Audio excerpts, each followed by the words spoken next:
Good morning, everyone, and welcome to another Fraud Watch Friday. We are glad you're here. And with me, as always, is our resident fraud expert and our host for these discussions, Kay Tomlinson. Hi, Kay. Hi, How's everyone. things going with you today? Going very well. Thank you very much. It's a little chilly here where I live. It was down in the 20s last night, so I hope you all are staying warmer than we are. Glad to see all of you joining us today. This is a really important, very special session, so thank you. Yeah, we are going to be talking about cryptocurrency and fraud, how it works, and also we are going to be talking about some specific action that you can take today to actually make a difference in fighting this kind of fraud, which is an unusual opportunity we often talk about in general and how we need to educate, but today we have some concrete action for you. And I'm just gonna try out another camera here just for fun, and I'm joining you from Snoqualmie. This is my view out the window, and we had a little bit of snow yesterday, but All let's right. go on from the lighthearted topic to the little more serious. Kay has been looking into crypto and how it's used in fraud. So, Kay, would you take us away? Absolutely. Today we're talking about crypto kiosks. I call them crypto ATMs. I know that's really not the official title, but that's what makes sense to me. But I want to throw it over to our advocacy director for AARP Washington right off the bat. And Kathy, I know you have to go talk to a legislator in a few moments, but I'd love to just get maybe a little background first, and then I know you're coming back to join us. I know crypto kiosks are used by fraudsters to get our money. And once we put our money in that ATM, it's gone. Can you tell us what these crypto kiosks are? I mean, how do we even know what it is when we see it? Just kind of to give everyone a baseline. So do you want me to go ahead and walk through my presentation You know now or what? That's just up kind to of a you. general I know overview? I know that you need to leave in just a few minutes. If you want to just kind of give us some background, and then when you come back, give us the Okay. presentation. What do you think? Okay. That would be great. And sorry, Okay. folks, for the change in schedule. So I am Kathy McCall. I'm the advocacy director for AARP here in Washington State, and we're one of the lead, well, if not the lead agency on a bill which is bill number 5280. 5280 is an important number. We'll talk more about that later in the presentation today. But that is a bill related to crypto kiosks. So crypto kiosks look like ATMs, as Kay said. They are in convenience stores, in gas stations, restaurants, grocery stores. I've seen them in my local Safeway. And they are basically to be used to exchange cash into cryptocurrency. The challenge with them is that the money, once it goes in, is pretty much untraceable. And you are given, an exchange of cryptocurrency. But what has happened is the scammers and fraudsters, and I was just in a presentation this morning with the Washington State Attorney General's Consumer Protection Division, and they were saying the number one or the number two way that scammers and fraudsters are stealing money from older adults are these crypto kiosks. The first one is money transfers and wire transfers. So I'm sure you've had a Fraud Watch Friday on that subject as well. Mhm. But what we're going to talk about is crypto kiosks, and they see it only increasing. The other thing that they said this morning was the way to stop or prevent frauds and scams is take away the ways that scammers get money, and that they access your money.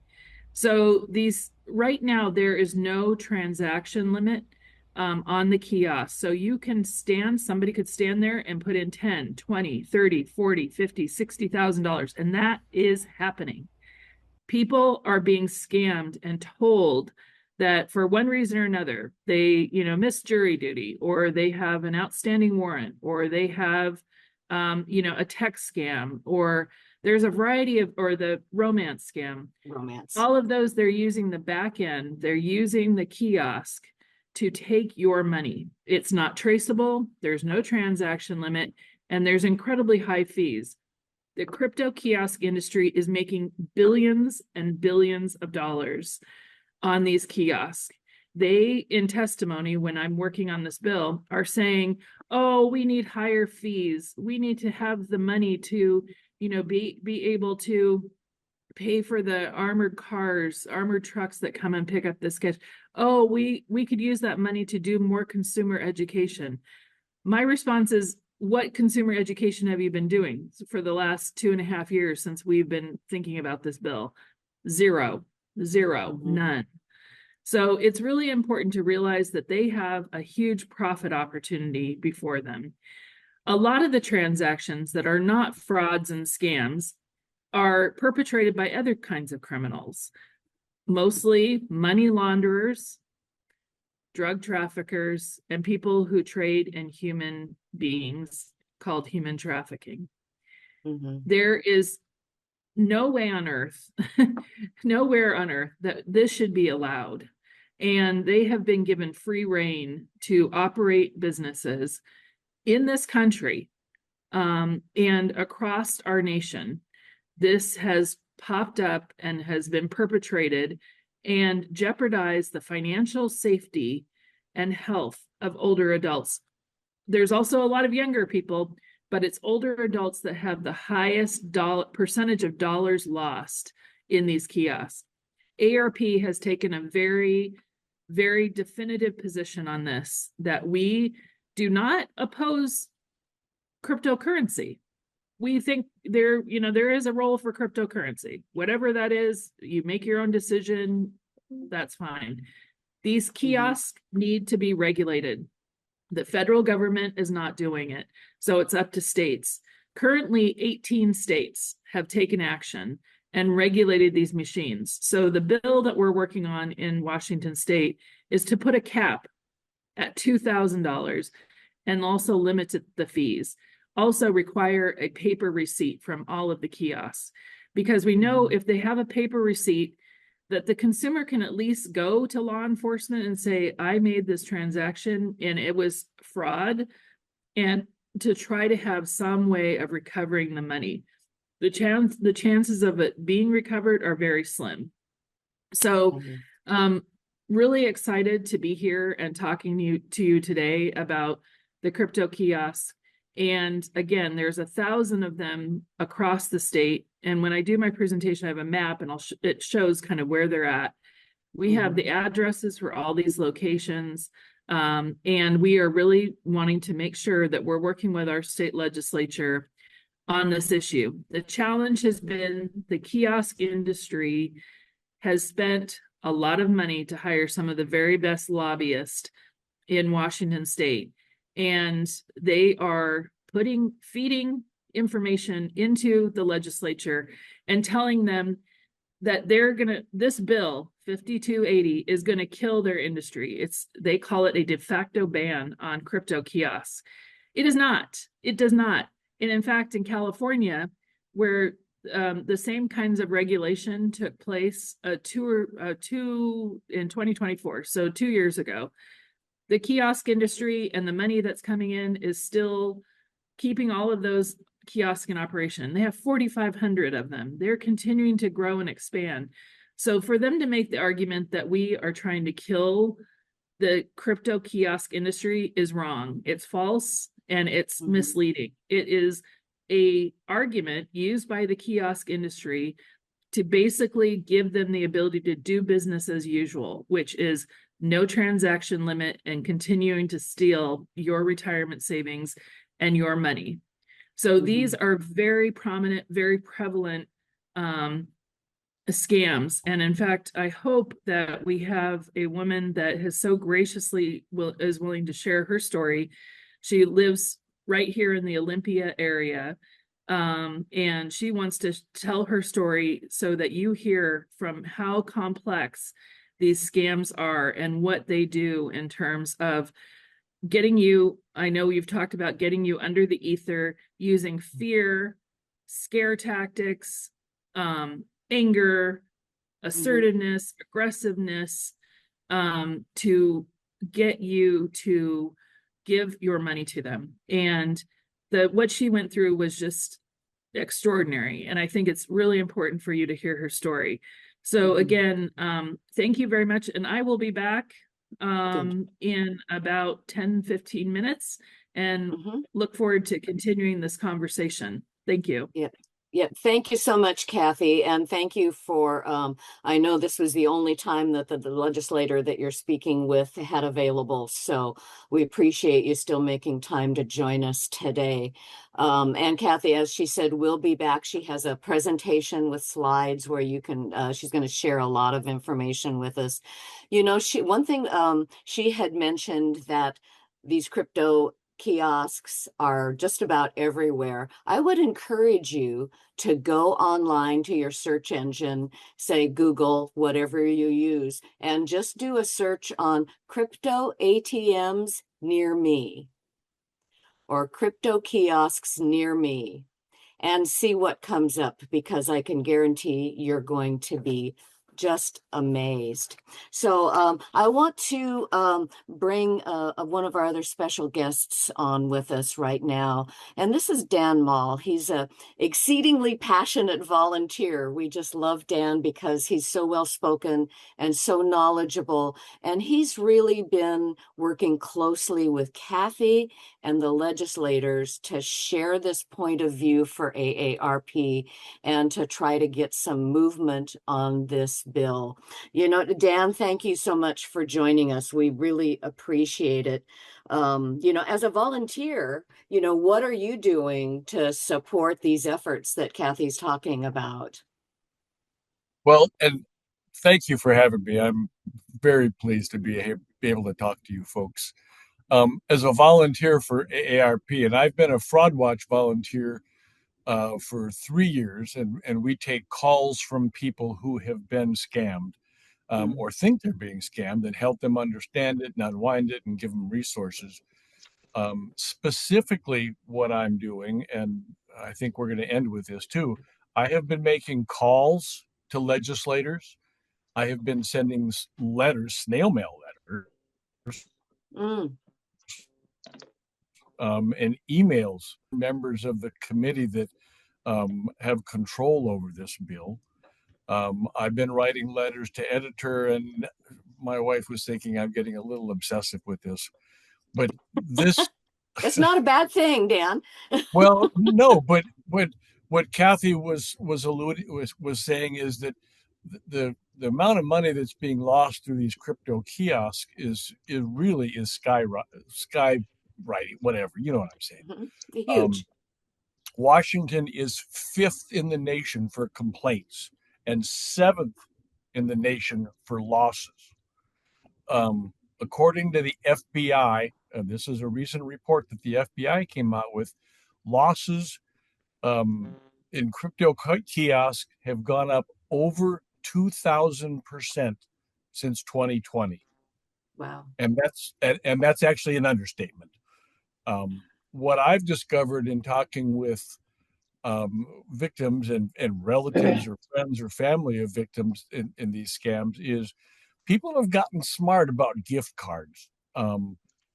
Gift cards used to be a pretty prevalent way that scammers got paid for whatever the scam was that they're running, but people are starting to get smart to that. I mean, there's never been a legitimate transaction, business, law enforcement, you name it, that involved gift cards, period. And Smart. in the with that happening, with them figuring this out, the scammers have turned to crypto and crypto kiosks. Um, Hmm. and again, the losses and the use of these by scammers is just going off the scale. And so, Dan, if I can ask a question, you mentioned gift cards. Everybody knows about gift cards, where to buy them, how to use them, and everything. So, what if what if I don't know anything about cryptocurrency and a fraudster gets a hold of me and tells me I need to go to one of these kiosks? Should people, I know the answer, but I want you to tell me too, from your point of view. Should people think that they're safe just because maybe I don't really understand Oh, cryptocurrency? you froze up there for a second. Try that again. Oh, do people think that, should people think that they're safe from these scams and the crypto kiosks if they don't understand cryptocurrency? There, no.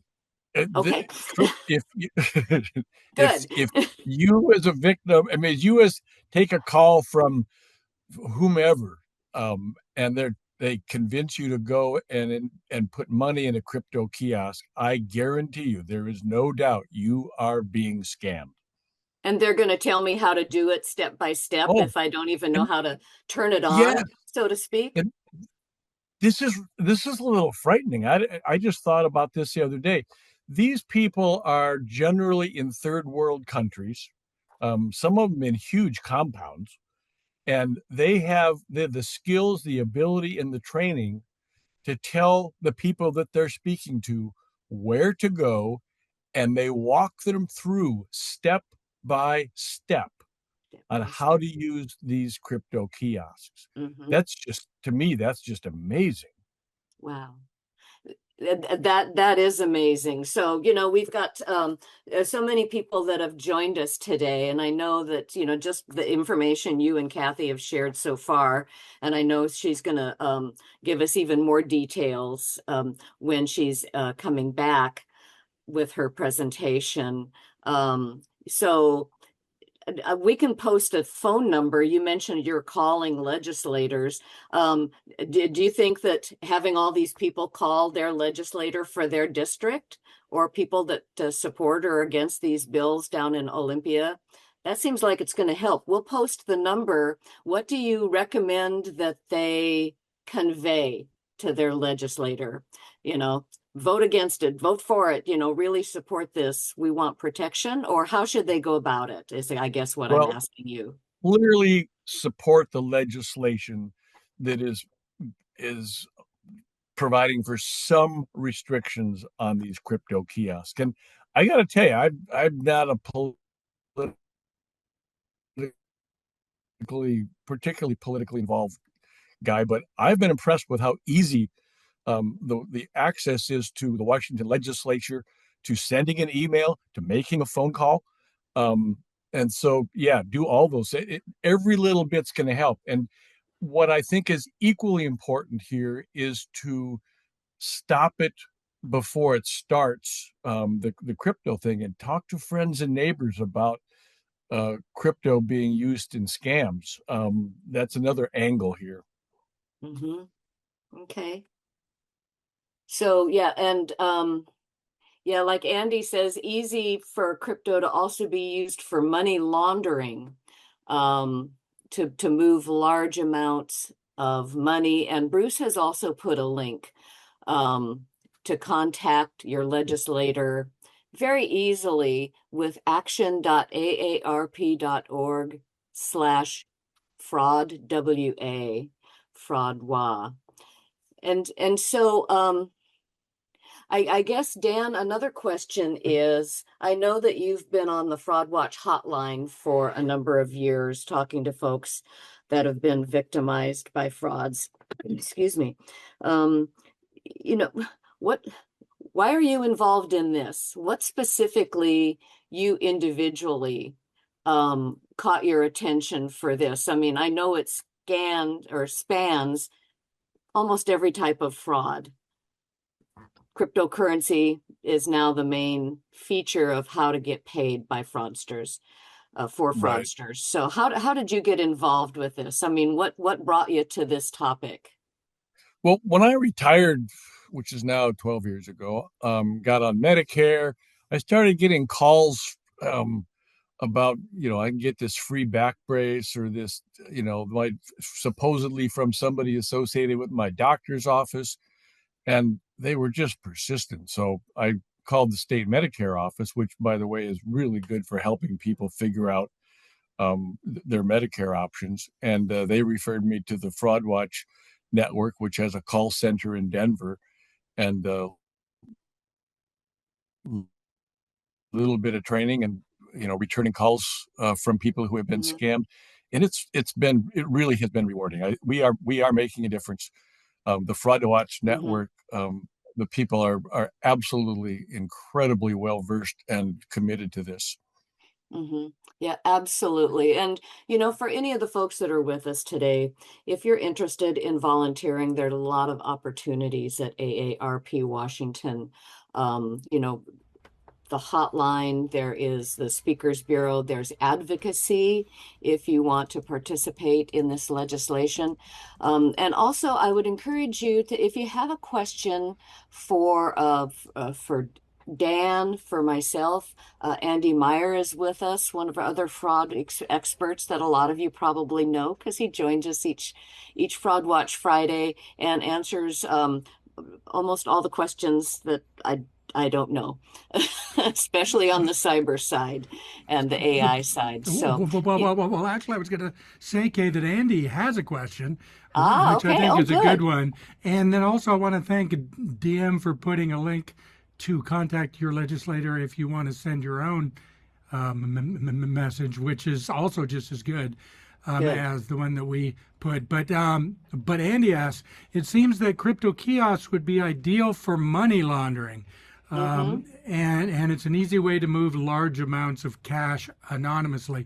Is this used by drug dealers and other nefarious types as well? It seems like this would be a second reason to use the kiosks. Mm-hmm. So I'm wondering, Kay and Dan, do you have any thoughts on that? Yeah, I would have to think it would. We know it's used for money laundering because it's untraceable as cryptocurrency. I would have to think that drug dealers are doing the same and keeping their funds in crypto wallets because, again, untraceable. When Kathy joins us again, I think that that's a good question for her too, to see if that's a point that's being made to legislators and the industry, the lobbyists on behalf of the crypto industry, the kiosk industry, because it's not just the fraud for senior adults. It's like you say, these other factors. Personally, I can't think of any rebuttal of how you could defend that. I when it gets right down to the bottom line. Dan, has that been part of any of the discussions you and Kathy have been having? I'm not so sure about drug money being laundered through crypto kiosks, but there's a number of ways to launder money, and the one that I'm familiar with is people that get involved in a romance scam, Mm-hmm. and their scammer is somebody that they've talked to for months, and have come to trust and love and commit to. And those people, the scammers, are saying, I need to send some money to my daughter. I'm not allowed to do it from where I'm at, but I'm going to send you a check to your bank, or will you send money to them? So they are laundering money that way. Absolutely. I Mm-hmm. don't think it's so much drug dealers going down to the Circle K store and putting in thousands of dollars in the kiosk. And besides, Maybe small time drug dealers. well, maybe, yeah, but I mean, 15% is the limit that the 5280 is trying to impose, and nobody Mm-hmm. wants to lose 15% of their money Right. if you're doing transactions like that. But there True. are a whole variety of ways to scam victims and get them to launder money inadvertently. Mm-hmm. Absolutely. Well, and I might mention too that, To Kay, I just wanted to break in and say, it looks like Kathy is back. oh, good. So Kathy, if you are here, I think you are. But I wonder if we want to get into Kathy's presentation and get a little more Absolutely. information about the issue. You bet. Kathy, are you here? Oh, you're on mute. No, maybe she's not ready to Okay. talk to us. Well, I'll just very quickly let folks know that next month for our Fraud Watch Friday session, we're going to be talking about romance scams. And this actually ties in with the crypto kiosks. I keep calling them ATMs, crypto kiosks, because romance scams, anymore send money to the love of my life to help them get here so we can get married. Of course, that's the scam we're familiar with. But of course, now we've also talked about that's morphed into the investment scam, where you're investing in cryptocurrency so you can earn a lot of money, like your true love is saying that they're earning. So all goes together. We're going to talk about that more in depth, and we'll have some updates on the 5280 bill that we're talking about today. So again, make sure you join us next month. Bruce has put the link to register. And so just checking to see, Kathy, are you with us? Nope, nope, it does not look like that. Actually, our topic in February is always romance scams because of Valentine's Day. But we actually, since action on this issue is so important right now, we postponed that to March. But that's always a fascinating topic. But Eric has the question about the positive side of crypto, which, you know, as we talked about up front, ARP is not opposed to crypto. We actually have no real position on whether cryptocurrency is good or bad. But he asks, is crypto another way to invest for retirement? Is crypto an easy way to transfer from a kiosk or other methods to your bank account? So Kate, do you want to talk about what crypto is used for? No, I want to send it over to Andy because when you were reading this question, he was smiling and I could almost read your mind, Andy, what you were Okay. thinking about. And so Andy is so knowledgeable on all things cyber and especially crypto because you've done some crypto mining in the past lives. So, you know, could you talk to us about this question for Eric and kind of let us know what you think? Because Um, crypto is not necessarily bad just because it's crypto. there's nothing that makes crypto bad per se. It's simply a mathematical algorithm. It's true. And way back when, mining was fun because it was easy to do. Now it's way harder. Yeah, and Um, can you turn your volume up just a hair, Andy? oh, I've got mine all um, the way up and I can hardly hear you. okay, I'm going to do that. That'll probably help. Yeah. Yeah, so mining, used to be fun. Now it's only done by very large places because you need big machines as opposed to just little home machines. Um, so if you were to ask Krugman, who's a Nobel Prize winning economist, what crypto is good for, he'll tell you absolutely nothing. And the reason being that everything that it does, there are other things that already do that for electronic money transfer. So from his viewpoint, I'm now paraphrasing, it's particularly good for frauds and money laundering. In that respect, it is unique. As far as investing, my take is there's nothing behind it other than the faith in crypto. That's its only value. Can you make money off of it? People have made a lot of money off of it. Can you lose money off of it? Absolutely. I personally would not use it for retirement funds. I like to invest in things where there's actually value behind it, not just a mathematical algorithm. However, I think that's between you and your financial advisor. Mhm. Just be aware there's no company behind it with actual value, actual production, anything like that. It's purely math, and it's only worth what people want to pay for it. Mhm. I think that answers the Abs question.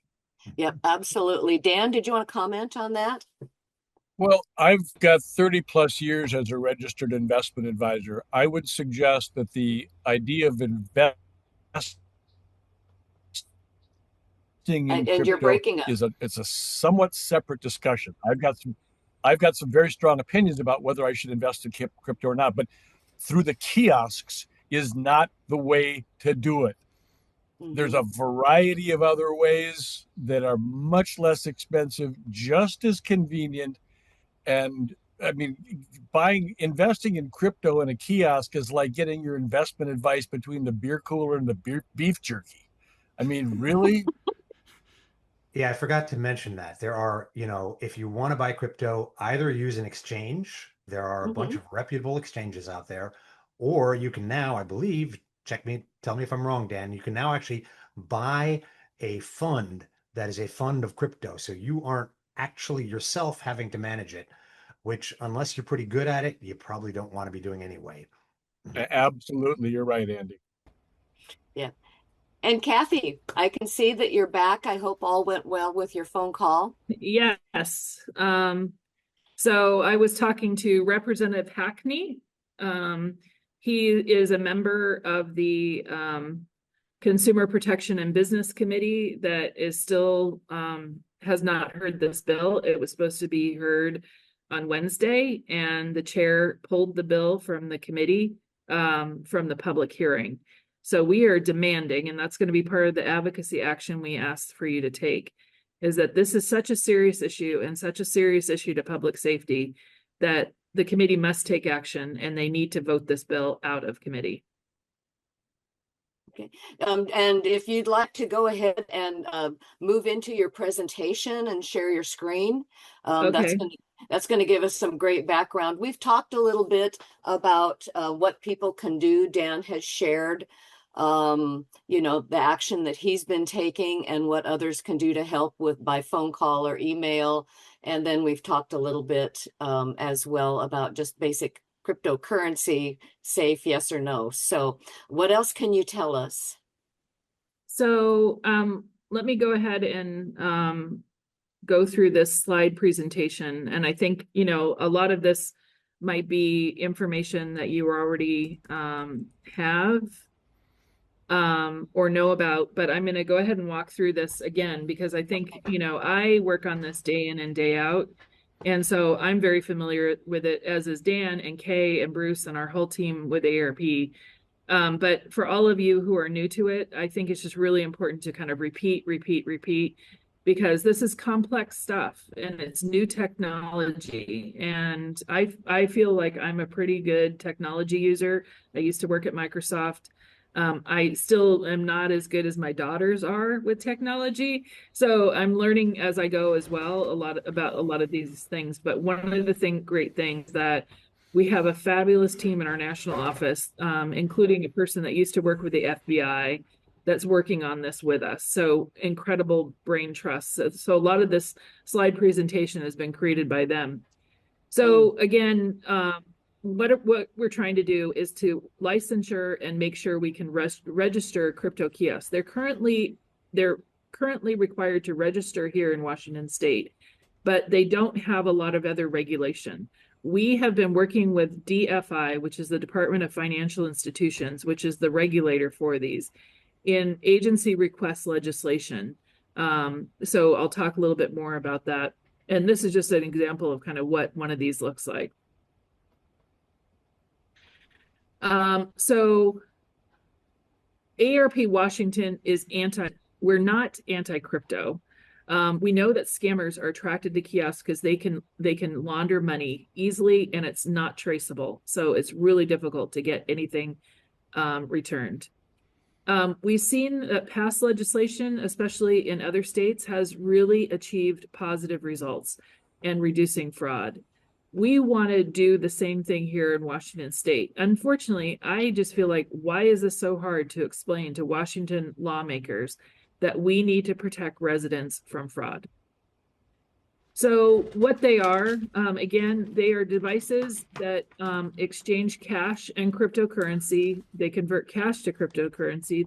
Cryptocurrency can also be traded through them. There are legitimate uses for crypto kiosks.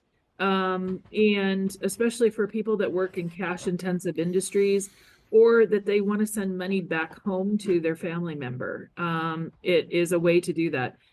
It's not, I think it's really expensive to do, especially with the fees that are associated with it and the transaction fees and the difference between the market price and the sale price of the crypto. But if that's their only form of transmission, then so be it. They can use that. But we know that criminals use these kiosks as well because they are anonymous transactions and they can launder money. And laundering money means that they want to convert the money so that it doesn't appear in any bank account and that it's moved into another account that they can access at a later date.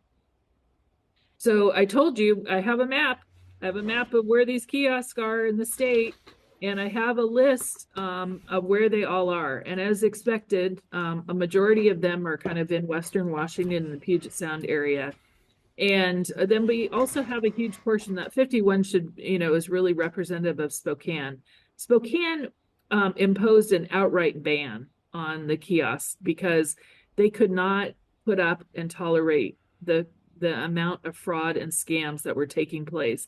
Also, the criminal element that was being attracted to their city to use these machines. They did not want to have basically criminals, if it wasn't a scammer or an older adult that had been a victim of scam, it was a criminal element. They did not want that in their city.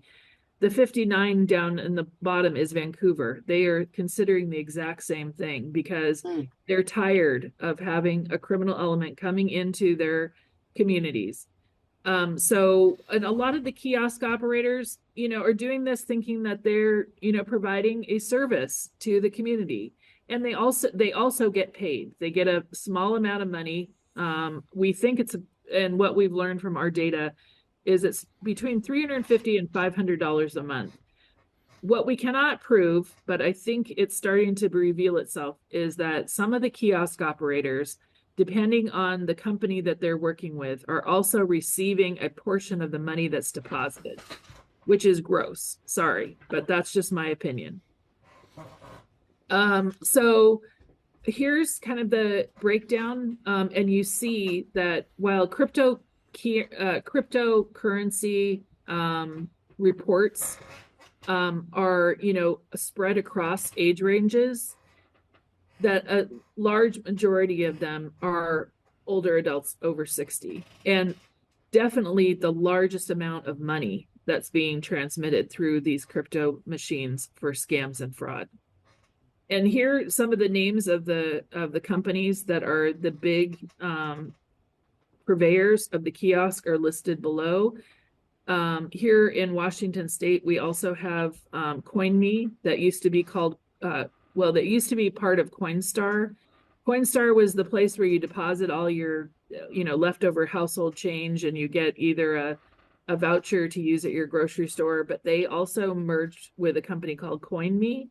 And CoinMe is also a kiosk operator in the state. And again, the complaint center, in terms of statistics, this is from 2023, and this really bears out in terms of, again, looking at the age break, and also by the victim losses, and how cryptocurrency is included in the fraud rates.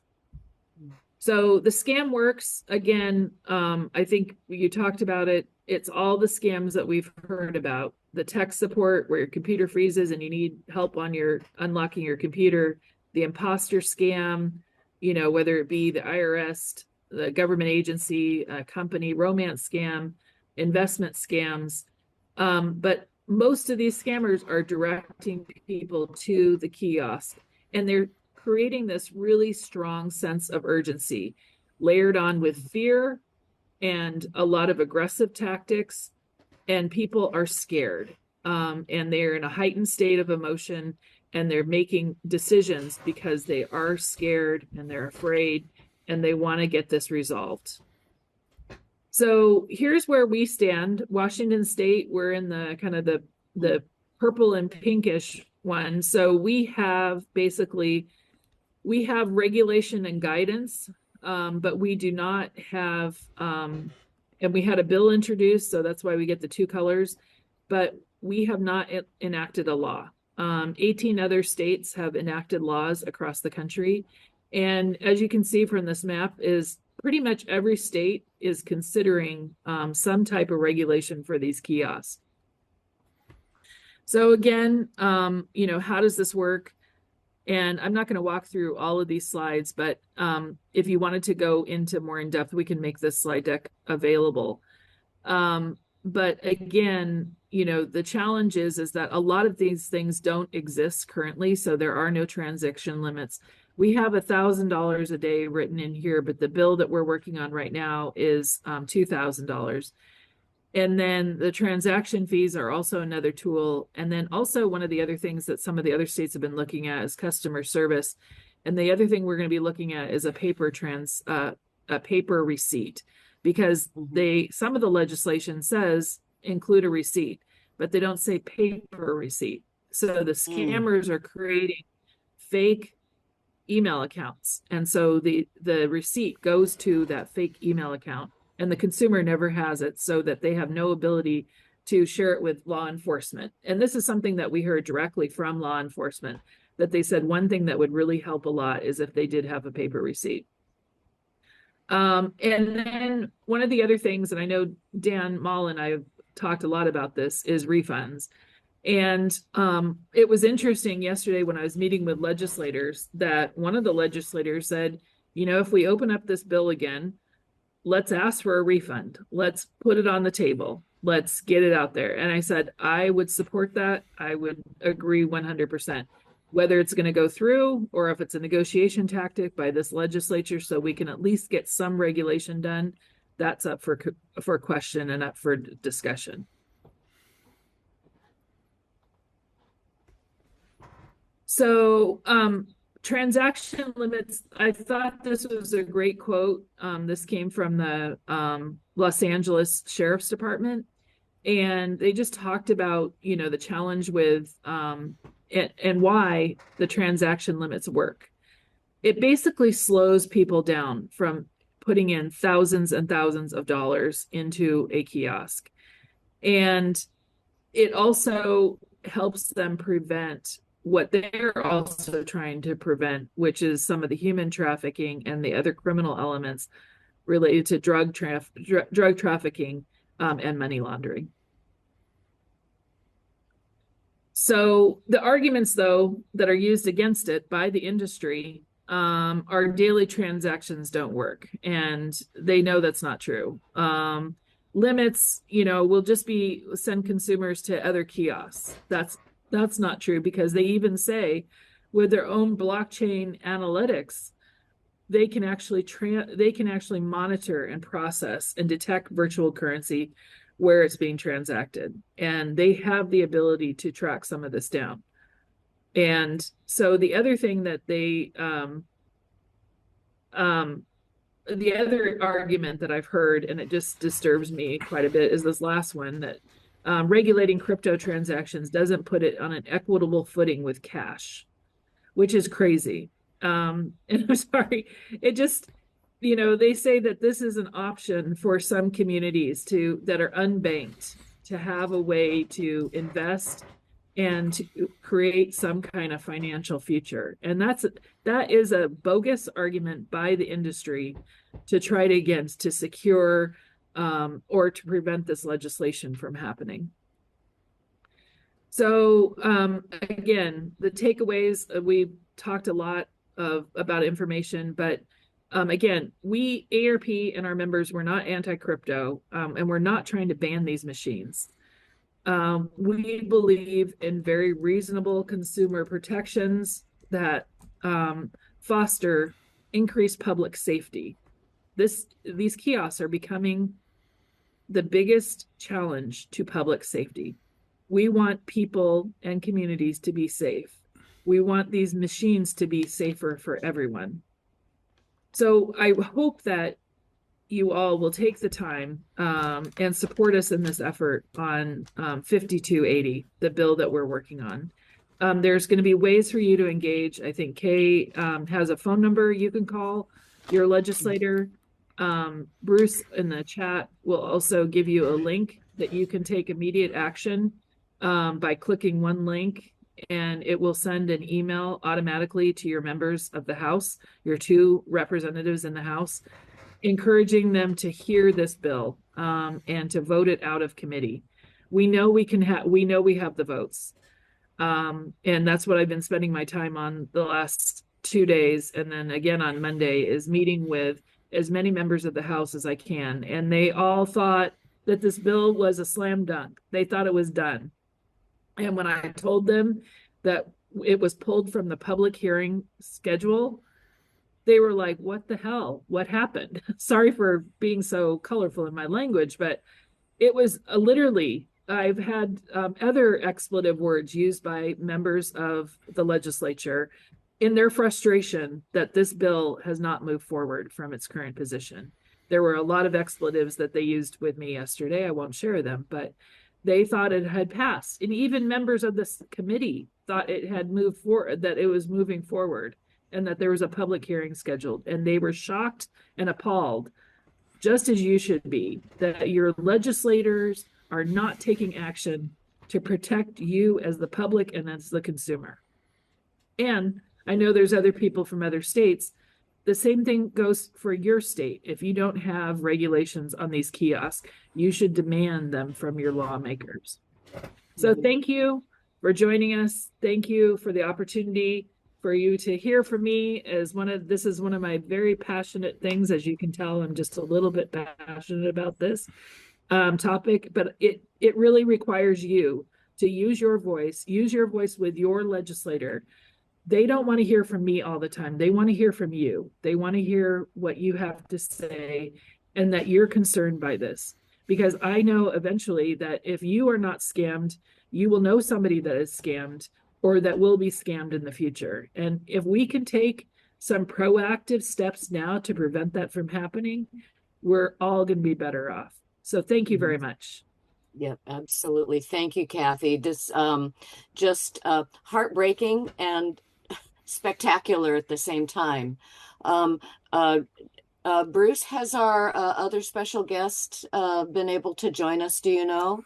Yeah, I think so. And I was gonna invite her to say anything that she would like. But actually, Kathy had sent along a video earlier that was pretty compelling. I thought that will give you an idea of what's going on with this issue. I'm going to see if I can play it here. And Ma'am, listen to your police department. We're here to help you. He's scamming you. Okay, we're not seeing it on the No, screen, no. Bruce. Don't do that. Bruce, we don't see any video. Oh, I see Jane Smith is here. How about if we hear from Jane so we make good use of her time now Jane, that she's Bruce, joined we us? can't hear from you either. Bruce, your sound went out. Let's well, go you know ahead. that's probably a good thing that you can't hear from me. But yeah, actually, why don't we go ahead and see if our guest wants to speak? Yes. Hi, good morning. I don't know. I'm new to Zoom. Can you hear me? Yes. Yes, Yes, we can. Thank you. Oh, thank you for inviting me. I do get emotional about this. So, this is not my usual voice. This is day 14 of the cold that's going around. So, I do have a different voice today, but, I was scammed with this situation last spring. So, spring of 2025. I was held phone captive, I guess you'd call it, for 3 solid days on my cell phone. I had just moved in 7 days prior, so I had no computer and no iPad, but I did have my cell phone. A phone call came in and it said along the top line, it said public service, and it was a 360 number, which ended in 5800, which I thought maybe was a business, a doctor's office. So I went ahead and answered. Man was on the phone, very agitated. We have a federal warrant for your arrest. You didn't appear for jury duty. You have to hire a lawyer. Do you want a civil trial? You have to post bond. And he did exactly what his job was. He got me just as agitated as he was. And now I'm on the phone crying. I mean, I'm a college educated woman. I've had jobs, I retired after 40 years of working in a variety of sectors, degree in education. But this was a totally unknown world to me. I did not know about this evil underbelly of this scamming. So he says, I'm going to pass you up to my boss. And then, of course, the boss knows that he's my friend. And I can tell you, it was absolutely phenomenal. These people, there were about 8 men I spoke to over the span of the 3 days on the phone. They were so polished. They all had a slight Southern accent. So wherever it was they were calling from, different age sounding voices, wherever they were calling from, it must have been in one part of the country, is probably what it seemed to be. So he passed me up to the supervisor and, we know you're not guilty. We know that you did not forge your signature on the request for, here we go, jury duty. And you did not forge your signature on the request to come before the judge. But unfortunately now there's a warrant for your arrest. So we need you to go ahead and help show the courts that you're willing to clear this. And of course, all this money will be reimbursed to you when you see the judge. So that started the whole thing. This was on a Tuesday, I believe, and it went on for 3 days. I could not hang up my phone. I was under house arrest in the evening, but they decided that I wasn't a flight risk, so they didn't have to use one of the ankle bracelets. Like, okay, yeah. So 7 trips to the bank, checking out thousands of dollars in $100 bills. And my first trip was to one of the kiosks, and it was in a very dodgy neighborhood. And of course, they directed me where to go. I really didn't know the neighborhoods I was in. And I walk in and I'm carrying in my purse thousands of dollars in $100 bills. And here's this machine, and they give you a PIN number. And I know, Kay, you had asked about that. They are, everything is set out. They give you there's 2 sets of numbers they give you, and they only last for 15 minutes. So you have to go in. And so I'm looking at this machine, and there was on this one particular machine, very dirty blue machine. And on the floor, there was a sticker that said, if you've been something about like, if you were called by the police or government agency, whatever, this is a scam. So I read this out to the guy on the phone, the scammer. And he said, oh, no, that is just for, what was the wording? I'm trying to think like something, I can't even think of what the word was, sex offenders.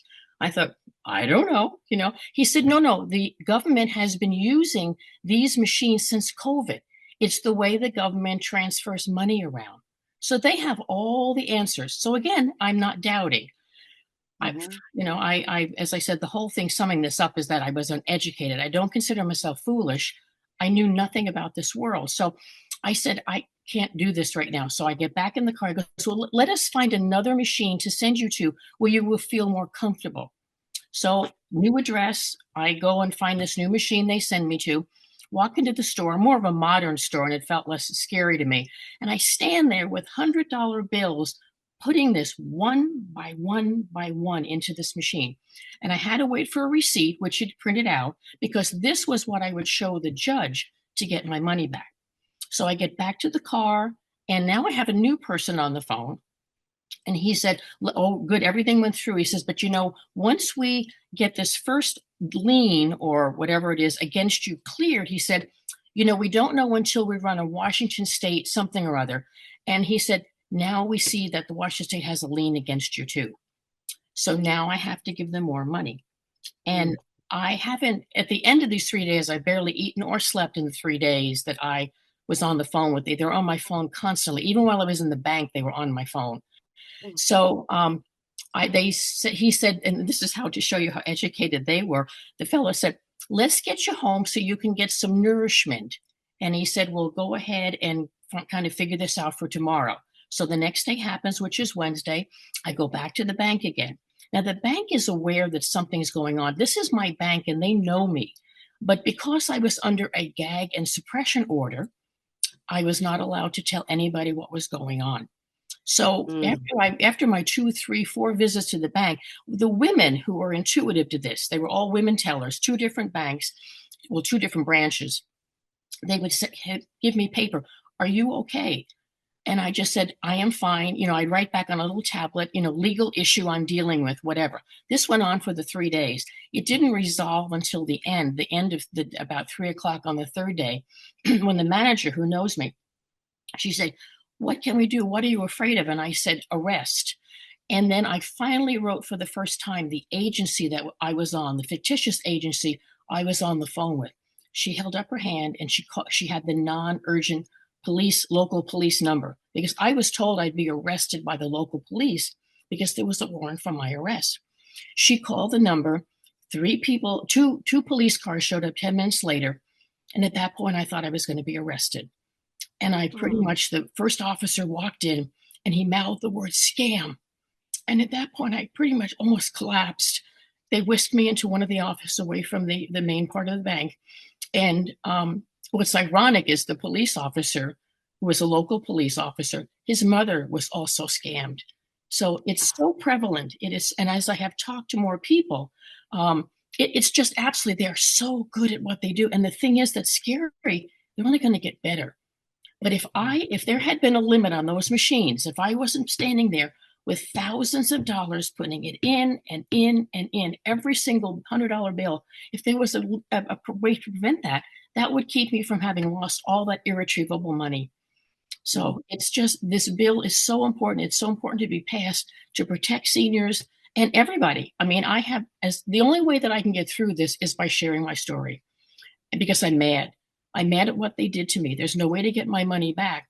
But if there was some kind of protection against any people, any innocent victims, this would not continue. So that's in a nutshell my 3-day story. The hardest piece of it was my son lives in a foreign country and he thought I had been kidnapped because I wasn't able to communicate with him. So it's a very difficult situation, and it's so important that this bill be passed. So anyway, I'd be happy if you have questions. I'd be happy to answer them. So. Oh, thank you so much for your courageous willingness to share your story. Heartbreaking and frightening as it is. Thank you so much. And I know that this has touched not just me, but the folks that are online with us today. If anyone has any questions, any follow-up, please put them in the chat so we can go ahead and share those. Kathy, your thoughts? And you're on mute, sweetie. Yeah. I think, that story, there's probably dozens, if not hundreds more that are taking place. And I just appreciate, Jane. It's not her real name because we, agreed that she wanted to protect her confidentiality because we want the story to get out there, because we also don't want her to be re-victimized, by somebody else. And in fact, I think one of the police officers, when I met with her, said, be careful, because then they're going to come back and say, hi, I'm with the FBI and I've heard that you've been scammed and I want to help you. And so we just all have to remain vigilant. And so there's personal responsibility in participating in one of these, webinars, one of the Fraud Watch Fridays, to read, research, is the first step to protect yourself and your family. The second thing is hold your legislators and your lawmakers in this state accountable. We need regulation for these machines. They are victimizing people. It is the responsibility of the legislature, when public safety is at risk, for them to intervene and pass laws to protect the public. They have a responsibility and a duty to do that. And so, but it requires all of you. You're the constituents. You are also the voters. They are all up for re-election, coming up in November. And I'm not directing you on how to vote, but I think it's important for you to share a message with them that public safety matters and that public safety should be a priority, and protecting consumers, especially older adults and other individuals, that these kiosks need to have some regulation. The bill is there. It is in good form. It's been drafted by the Department of Financial Institutions. They have been very specific about what they want, what they need to protect consumers. All the legislature has to do is pass the law. And these kiosks, we will slow down the process. We will slow down these scams. We're not going to end them, but at least it's another great step forward. So I really appreciate your time, and thank you so much to Jane. And I will be in touch. But if you have questions for her, because a lot of people, are like, well, how did that happen? That wouldn't have happened. But if you have a question, because she is a very smart, as you can tell, very articulate woman. And, she was already in a heightened state of emotion because she was in the process of moving her house. And so, how you feel everything's up in chaos, and, the scammers preyed on that. They said, we mailed you 2 letters and you didn't respond, and so again, playing that she thought she had lost the mail in the, in the move, or it was being sent to the wrong address. And they're like, we sent you one from the courts and then one from a judge. And then the other thing that she also didn't share, and she showed me, they had used AI generated bench warrants with documents that they were texting her and showing the document. So again, that added to the legitimacy of the scam that they had perpetuated. The other thing is with AI, that's going to become even more prominent because it's so simple now. No longer are we worried about typos and misuses of language and things, because now it's all AI generated. And if they can generate PDFs and, form-based images, this is crazy. So again, I think, thank you so much for being here. Thank you for listening, but please take action. Yep.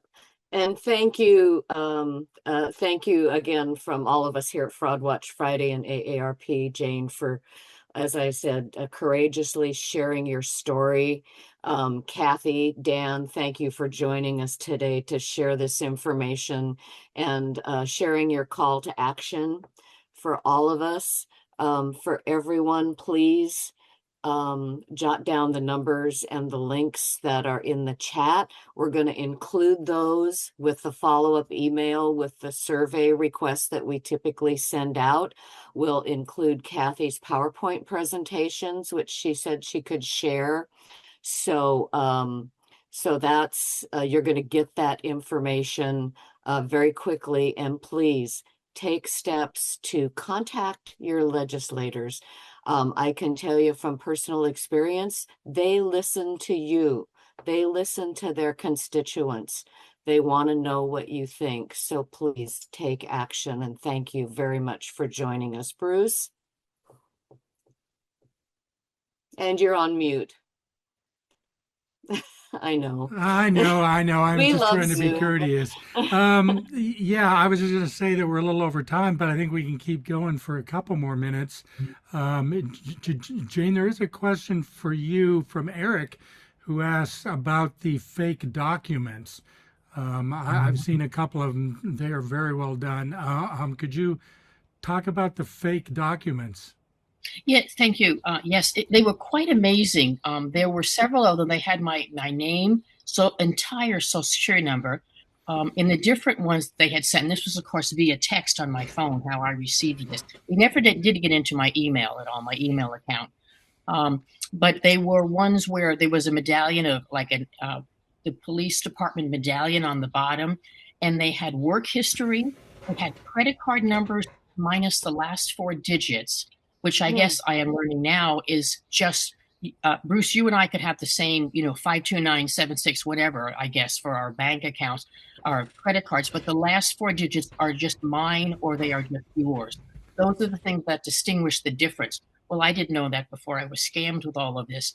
The police were very happy that they were able to see these things. The officer, the local police officer, was able to transfer that to a file. But of course, they don't know where these people are. They're probably in some basement somewhere in some state. And I do believe it was in the United States. So, but they were absolutely amazing.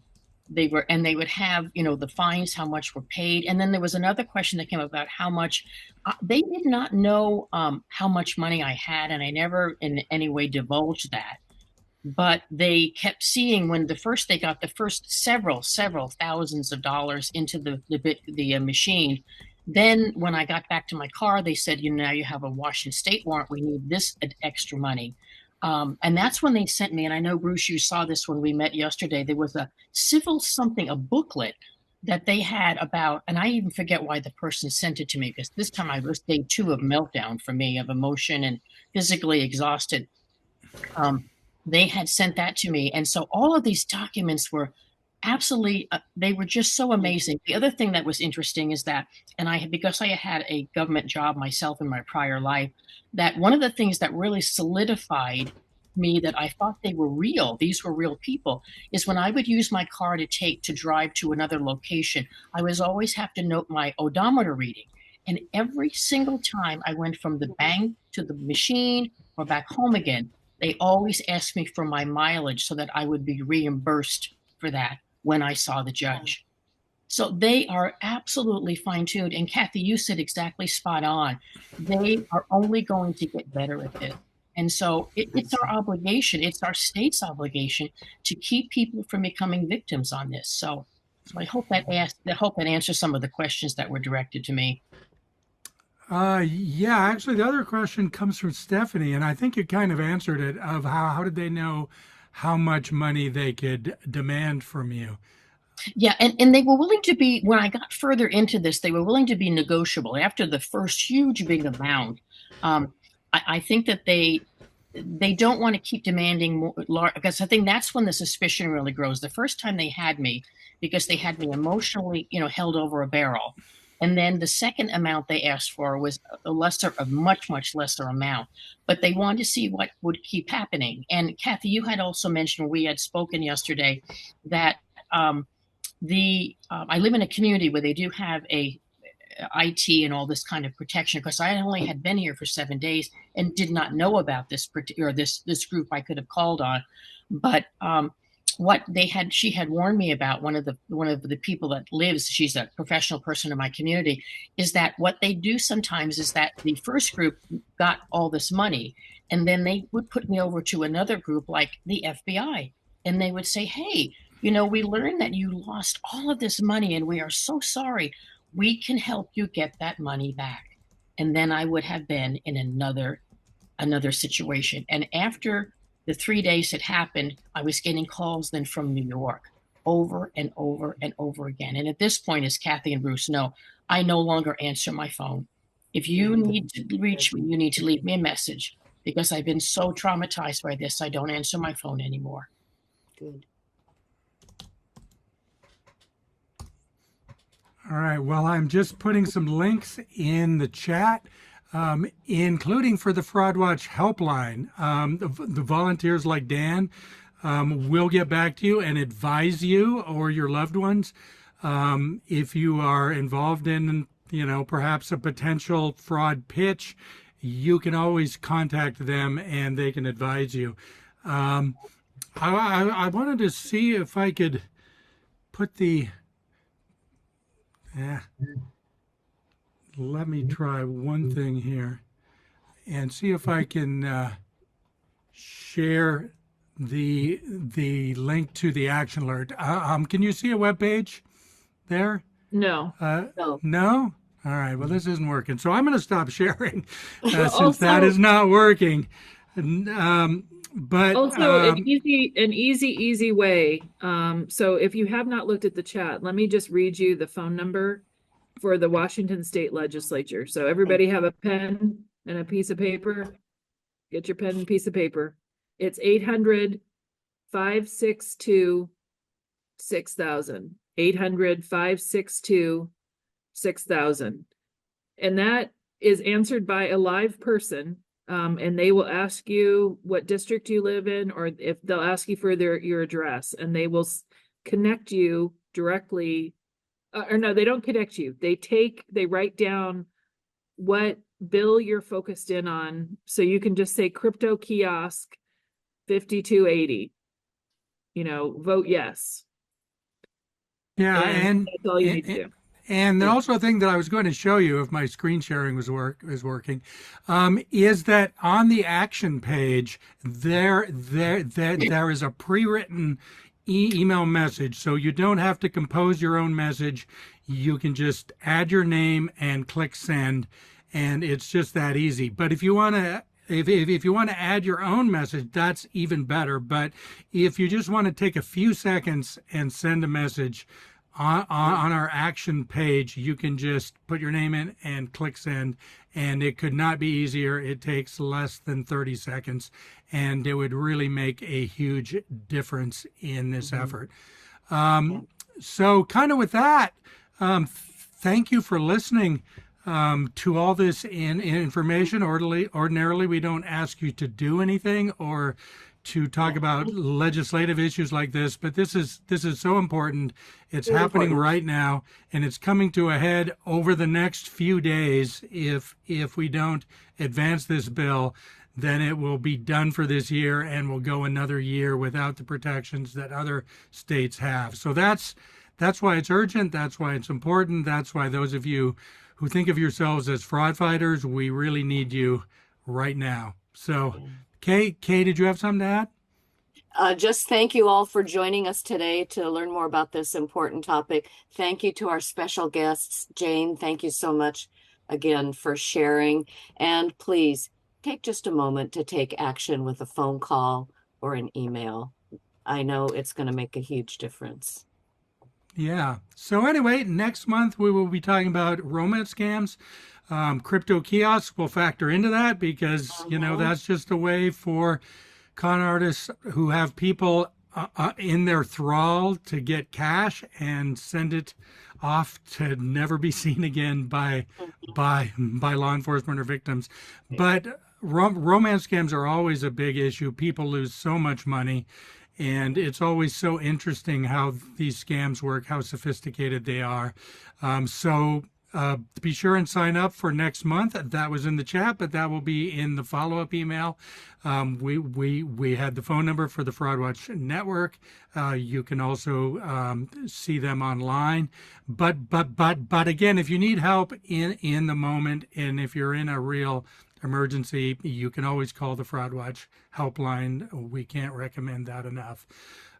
So thank you to Jane for sharing her story. That was just so compelling, and really put a human face on this issue.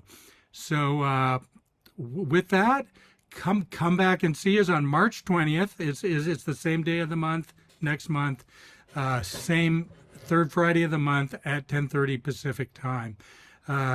Kate, do you have any closing thoughts? No, just come back and see us next month. Romance scams, which are now morphing into investment scams using crypto kiosks.